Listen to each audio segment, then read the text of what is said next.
Okay, so I said I was gonna get back on here and do like a little bit of a Q&A type of thing. So I posted on my Instagram, ask me some questions that you want to know about me, and I got some responses. I'm just gonna pick a few. So yeah, let's get into it. So first question I'm gonna do is my favorite food. Not my favorite meal, my favorite food. My favorite food is gonna be French fries. I mean, I love potatoes in any kind of like variation. Mash, baked, home fries, potato salad. Tea is fries. I like a steak fry more specifically, or like a wedge. But fries, waffle fries, curly fries, all of the fries. I love them. That's my favorite food since I was like a kid. Next question. How long have I been locked? I've been locked for about 5 years and some change. Probably one of the best decisions I've ever made. I always knew that I wanted to lock my hair. Not always, but for a while I knew that I wanted to lock my hair. I used to wear a lot of braids, a lot of twists, and I just kind of like that on me. Done wigs, sew-ins, perms, I've had doobies. I feel like I've tasted a little bit of it all. And I said when I was like 25, I was just going to lock my hair and start that process. And I feel like it's fitting. I don't really have any desire to like comb them out. Yeah, I like it. Yeah, it just works for me. So that's that. Another thing related to my hair was what's like the maintenance that I do for my hair. I've never actually like gotten my hair like professionally done. And I don't know if that's like a good thing or a bad thing. I do want to like actually go to like a loctician. But I've been retwisting my own hair, just keeping up with it. I wash my hair probably like every 4 to 6 weeks, closer to 4. And I do like a full like retwist around the same amount of time. And just like, throughout the week, I will mist my hair. I'll mist my hair with like rose water, or just like water and like a blend of oils. More so recently, I've been using this brand called Free the Roots, which I really like. It's like a hydrating mist with eucalyptus and aloe. I really like that as well. So I definitely mist my hair just to keep it hydrated. My hair is very, very thick and get dry very easily. So I mist it, and then I'll add like oils. And the oils I typically use are castor oil, peppermint, and tea tree. Those are probably like my main 3. But I will use other ones as well. Like it's not like I'm only locked into those. But yeah. Wash and retwist about every 4 to 6 weeks. Mist periodically throughout the week, just depending on, how dry it feels. And then I'll go in with just like a oil in my scalp. And then I'll also like put the oil on my locks. And that's basically it. I don't really do styles or anything like that. And then when I sleep, I have like a scarf, and I also put like a bonnet on top of it too, just to keep my hair like soft and keep as much lint out as possible. But that is very hard. Like it's just kind of bound to happen. But I try to like brush my hair too. When I'm misting it and I oil it, I'll like brush it, just to try to get any lint out. And I also will sometimes like go in with a tweezer and like, pull out any like pieces of lint I see. The next question, what is your favorite book and your favorite flower? My favorite flower is gonna be a sunflower. I love sunflowers. I think they are so beautiful. I feel like when I think of a sunflower, I think of me. Favorite book? I don't really read. I know that sounds horrible. I don't really read that much, so I don't have a favorite book. And if I could think of anything, I really like those like poetry books by like Rupi Kaur. I don't know if I'm saying it right. Heart Talk by Cleo Wade is good too. It's also just kind of like an easy read poetry, kind of like excerpts, not like a, full pages. So I don't want to say it's not a book. It is, but it's not like a book. Like, you know what I mean? Yeah, but that's something I want to get better with. I want to read more. I just think I think it's just good for my brain, you know, my grammar, all of that. So yeah. Okay, another question. How do you de-stress when you get overwhelmed? Overwhelmed a lot. I'm pretty anxious by nature. Like, I overthink absolutely everything, and it definitely causes me to feel like overstimulated and stressed out a lot more than I would like to be. Lately, what's been good for me has just been going to the gym. That's been like a really good outlet. And I've said this before, I love watching like TV. It's definitely like my escape from reality. So that also, you know, does calm me down a little bit too. I love a glass of like wine, not gonna lie. But I know that's not the best way to de-stress, but just being real, those three things are probably like what I'll do, just to kind of relieve some stress. Another question I got was, what made you become vegan? So I was vegan for like 5 years. I don't even want to say vegan because I feel like vegan could be super like, you know, I would say I was plant-based, because my whole life wasn't vegan. Like maybe clothes or like certain like beauty products I used weren't necessarily vegan. But I was plant-based for like 5 years, no meat at all, like not even seafood, no dairy, like no animal products. And initially I had decided to go vegan temporarily. I was in a space where I really wasn't happy about like my body and just like how I felt. And I just wanted to kind of do something drastic. And I was like, I'm going to do this, you know, this is going to help me drop a lot of weight. At the time, you know, being vegan was kind of like popular, I guess. And I had been seeing it and I was like, you know, I think I can try it. And my goal was to only like do it for maybe like a couple of months. But then it just stuck. Like once I realized like I didn't really need all the other stuff and, you know, there were substitutions for things. Yeah, I just kind of stuck with it. And then more so recently, probably like within the last year, I started eating seafood again. So I am no longer like plant-based. I feel like 90% of the time I will eat seafood. And dairy, I'm like, no, on just my skin doesn't really like it. Recently, my birthday, I like went out to eat and my food had like a whole bunch of Parmesan cheese on it. And I was like, I'm gonna eat it. But that's not something I would do all the time. Let's say you're at a wedding or event or you're out with your friends, something like that. It was just starting to be more annoying. And I was like, no one told me that I had to like stick to this forever. So I loosened up a bit around that. You know, maybe in a few months I'll decide that I want to be, you know, stricter again. But for now, you're not vegan or like 100% plant-based anymore. So that's that. But it was motivated by just, you know, wanting to lose weight. And I did at the time. At the time, I think I was like close to like 170. I was probably like 168. And I got down to like 140 just from like, you know, I was working out as well. But I think a big contributor of that was just changing my diet. And that doesn't necessarily mean I was like the healthiest. But it did help me reach like a goal. So that was why I started it. And this one's really good. What's some things you wish people would notice about you? So like a lot of people give me attention for my looks, or praise me for my beauty, which is lovely. It's nice to hear. I definitely appreciate it. That's just not all that I am. And I feel like I've had like friendships motivated by that. Like, oh my God, you're so pretty. Or just, you know, people wanting to be around me for that and not really trying to like get to know me and like know my personality a little bit.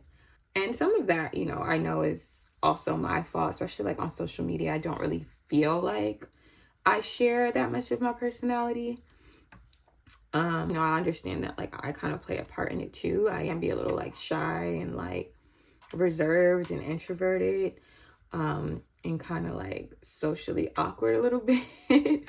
Sometimes I feel like I wish people were more interested in getting to know me as a person, and not it be so based on my looks. Because I do feel like I'm pretty cool and I'm smart in my own ways and I'm very silly. very caring, very affectionate, very loving. I wish that that was something that people praised me for more than like my looks. And I feel like the closest people to me do, but maybe just like outsiders. I think it's hard to like notice some of the things I mentioned because you would have to be like around me enough. So yeah, I hope I kind of answered that a little bit. Another question I got, what would be my karaoke song? I've never like actually done like karaoke, like, you know, like at a karaoke spot or like at a bar or like anything like that. I've had like karaoke sessions like, you know, at the crib with like family, friends, like in the car. I have karaoke sessions all the time in my crib by myself in the shower. But my go-to karaoke song, if I had to pick, I'm gonna say probably a few though. As I'm sitting here thinking, so many more are popping into my head. But I really love to like, you know, jam out to like, you know, early 2000s, like 90s R&B. So I'm gonna like stick within that time frame. Can We Talk by Tevin Campbell. More and More by Joe. I was actually on earlier today before I left and I was just having a time, okay? That's really my shit. Love in This Club, Usher, Beyonce. Lovers and Friends. Lovers and Friends is probably like number 1 or 2, honestly. Lil Jon, Eastside Boys, you know, Usher. That's the one. That's the one. And then Until the End of Time, Justin Timberlake and Beyonce. That one's good too. So yeah, they're like the top. There's so much music. There's so many songs, so many different genres, so many different artists. So it's hard to just pick one. But yeah. The next one, what type of work do you do? So I work for a music distributor, basically, and I'm trying to like sum it up so it's like digestible and not confusing or like too many words. But I haven't really learned how to do that yet when people ask me what I do. So bear with me. But yeah, I work for a music distributor. This is like a platform where, you know, musicians, artists will come to us to have their music distributed to streaming platforms, you know, Spotify, Apple, YouTube, etc.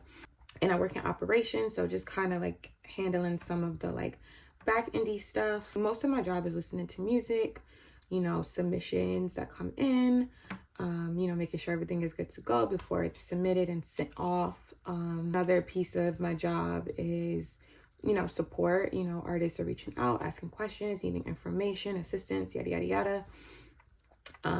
So just kind of in communication with them. Kind of also have my toes in just like the fraudulent aspect of like music and streams. And so I do some work in that. A little bit of like copyright type of stuff. So yeah, basically that's it. It's like I can go into depth, but it would just be very, very long-winded. But that's, I feel like, the gist of it. And it's funny, like people always ask me like, you know, have I worked in music before, or like, you know, I'm a musician, like, you know, how did I end up in this role? And honestly, it was just like one of those days. I was at my previous job and I just was over it, and I just, you know, was on LinkedIn just like applying to like a whole bunch of stuff and applying to just a whole bunch of stuff. And so when I got the call for the interview, I was like, what is this? Like, I don't even know what this is or when I applied to this. And I've been there for a little over a year. I've learned so much. I work with a lot of awesome, smart people. And yeah, it's been cool. So that's just like what I do, like my 9 to 5. I work for a music distribution company as an operations specialist. Next question is, what's something that brings you comfort? I would say I'm a pretty simple girl. I don't really need a lot. Just like a good show, being around like my loved ones, a hug, a new candle, smell goods, you know, like lotions and scrubs and shit like that. Tea, food, like going out to eat, or even just like a nice home cooked meal, like that brings me comfort. Hoodies, I love a hoodie. Yeah, just like the little day-to-day kind of small little like treasures, I feel like make me really happy. So I would say those things bring me comfort. Another question I have was, do you think having your guard up blocks blessings? I was having a conversation with this person and this question kind of stemmed from it. So yeah, absolutely I do. I feel like as a kid I was pretty like extroverted, kind of always in people's spaces, asking questions, like, you know, very talkative. I am still talkative, but like you gotta just like know me. But like as I've gotten older, even like in the past few years, just like working remotely, I'm very like reserved. I feel like very to myself, very much a loner, I guess you would say. Having been doing that for some time now, definitely makes me kind of like hesitant to put myself out there. You know, I've also been, you know, hurt like a lot of people have, like in, you know, friendships, relationships. You know, I got trust issues, all that stuff. So it can take a while for me to like really open up to someone.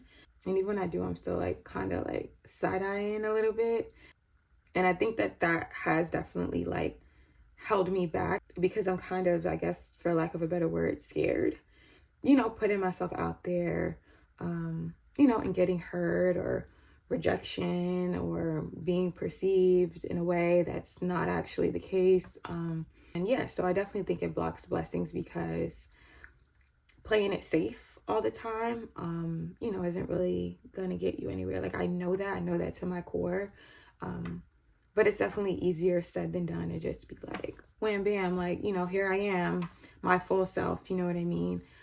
Take it or leave it, you like it or you don't. I want to just have that mentality. I'm trying to. It's even another reason as to why I started this channel. Just like, everyone is going to like you, not everyone is going to fuck with you. And people will probably talk about you. But I can't constantly be like, you know, trying to keep my head down, like out of the way, because I won't really live life and I feel like I will miss out on opportunities or connections, you know, by being that way. So yeah, that was long, but again, I hope that answered the question. Told y'all I could yap. Okay, another question. What makes you forget about the daily struggle and routine? I don't think anything really makes me forget about it. Like, it's there, it's always there. Routine and just, you know, the mundane day-to-day, the ebbs and flows of life, you know, it's there. It's not really something I could forget about. I think what I try to do to kind of keep me afloat, I think I try to find like the joys and like pleasure in the routine and kind of like romanticize it a little bit, because while it is routine, it's something I do every day. I know that like I'm grateful to be able to do this. Like certain people literally are not able to get up and go for a walk or go get groceries, like, you know what I mean, or work or eat, or have shelter. And like, yeah, I could complain about rent and bills and stuff like that. At least I am able to pay rent. At least I am able to keep my lights on, like stuff like that. While it can be like, damn, at times I try to like practice gratitude as much as I can. And I'm not gonna say all the time, but most of the time I feel like that is what gets me through. Being able to just kind of like practice gratitude with the routine and the bullshit and lifing has helped me. But I wouldn't be lying if I didn't say like some days that just doesn't work, and sometimes I'm really like, what the actual fuck is going on? So yeah, that's it. Give you all a little bit more insight to the kind of person that I am. I'm sure I will periodically do these. There's always questions to be asked, and there are questions that I want to answer. There are questions I don't want to answer too, because, you know, some of it just be too much. Like, not too much. I want to be authentic and I want to share, but there is still a part of me that, you know, there's boundaries and like a level of privacy that I still want to maintain. So I don't think the internet needs to know the ins and outs of my whole entire existence, or things I just don't feel comfortable talking about. And that can change, but yeah. So yeah, if you guys have any more questions, you can feel free to like DM me on Instagram. It's going to be linked in the description, or you can leave a comment, and I will get to it at some point. But yeah, that's all I have. Thank you for watching if you made it this far. I probably talked a lot and there was a lot of likes and ums in there, but That's me. So until next time, bye.